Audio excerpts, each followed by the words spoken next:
Hello guys, हामी गाउँमा आएको यस्तो बाटो छ, पानी परेर हिलो हिलो। हाम्रो चाहिँ स्थिति यस्तो छ, झोला बोक्ने अनि हिँड्ने। ल हिँड बाबु, ल आस्ते आस्ते हिँड, छिटो हिँड र अगाडि अगाडि। ए यस्तो हिलो भएको छ हेर्नु त, जाने पनि कसरी। ए लोटो लोटो लोटो लोटो लोटो।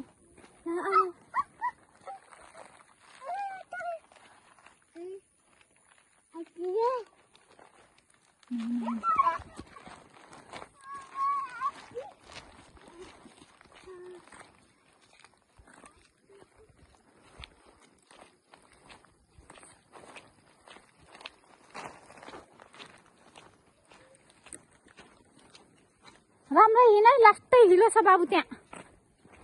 बाबु रोक, झोला गरुङ्गो भयो के, झोला गरुङ्गो भयो भाइ, कसो जाने। ए हाम्रो यस्तो छ है स्थिति साथीहरू। गाउँमा आएको हिलै हिलो भएर बाटो पानी परेर। ल हिँड हिँड छिटो, आस्ते आस्ते। ल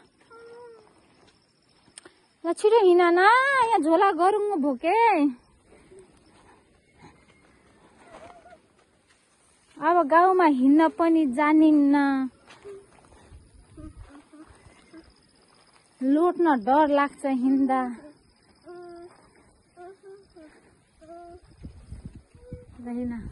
फाइनली गाइज हामी चाहिँ घर आइपुग्यौँ। घर आइपुग्यौँ भन न।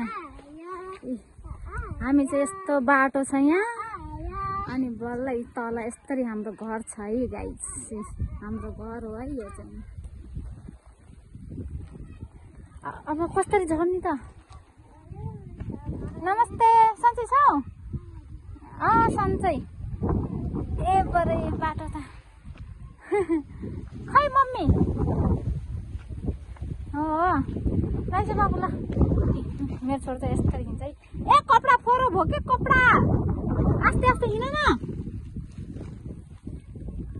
हाम्रो चाहिँ यस्तरी झर्न पर्छ है, यस्तो बाटोदेखि अनि यस्तरी झर्न पर्छ है घर जानलाई। यत्रो झर्न पर्छ, तल जान पर्छ। यहाँ छोरो फेरि यस्तरी झुन्डेछ मेरो कपडामा, झर्न नजानेर। मेरो छोरोको स्थिति यस्तो छ। ल हिँड के हिँड। ए हिँड के, यहाँ झोला यस्तो गरुङ्गो भएको छ हेर्नु। ल ल ल हिँड हिँड, झोला छोप, झोला झोला लोटिन्न नि।